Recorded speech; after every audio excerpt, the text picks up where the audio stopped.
Politics has become increasingly polarized in the recent years, and much ink has been spilled on the fact that this political ideology drifting is going on the extreme right-hand side. Now, as bleak as it may sound, it is absolutely true. Now, in the current situation, citizens of several countries are willing to follow their leaders verbatim, and they have co-opted to listen to their leaders without even letting their moral code kick in even once. Morality is no longer the guardrail of politics, not just in our country, by the way. Now, the factors for which Machiavelli was once denounced, I am seeing these same qualities representing and replicating in the contemporary politicians, however we are never questioning it. Now, according to the doctrine of reasons of state, it is necessary to preserve the interests of the state and the security of the state, and that has taken precedence over all other considerations. Necessity knows no laws, and morality has no place when there are vested interests in the state.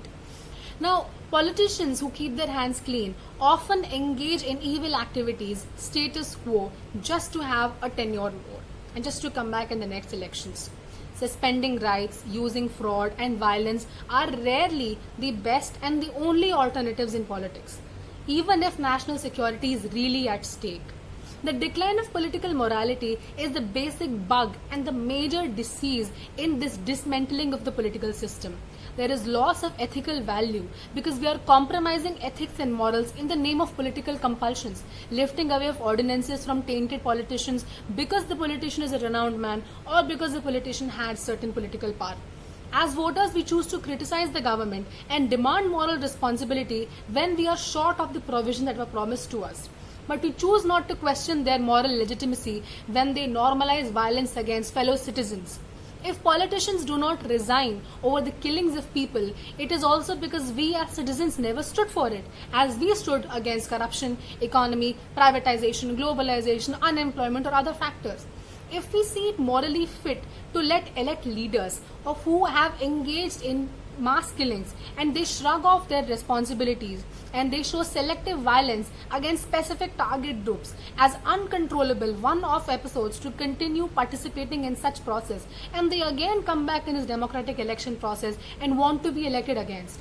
What is the threshold of our moral indignation is what I ask. What is it? We see it morally fit to let these leaders come back to power again. What is our threshold? As it seems, the threshold is very high for intrinsic factors.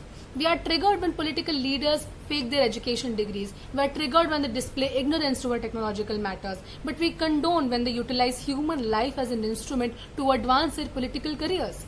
It is of common knowledge that mass violence, or riots as we call them in India, are implicitly orchestrated by politicians for merely their electoral gain. However, the victims of this violence have no other option but to settle for an apology given by their politician. Now, we have witnessed this over years, coming back from 1975 to up until 2019, be it the violence against Sikhs or the violence in Godhra, Ahmedabad, Ayodhya, Delhi, Muzaffarnagar, Kashmir, or up until Shaheen Bagh recently, or very famous the cow protection vigilantes. Now, my question to everybody is, if we allow ruling politicians and if we choose politicians based on all of the good things that they did, why do not we discredit them or demerit them for the bad situations that happened during their regime? Thank you very much.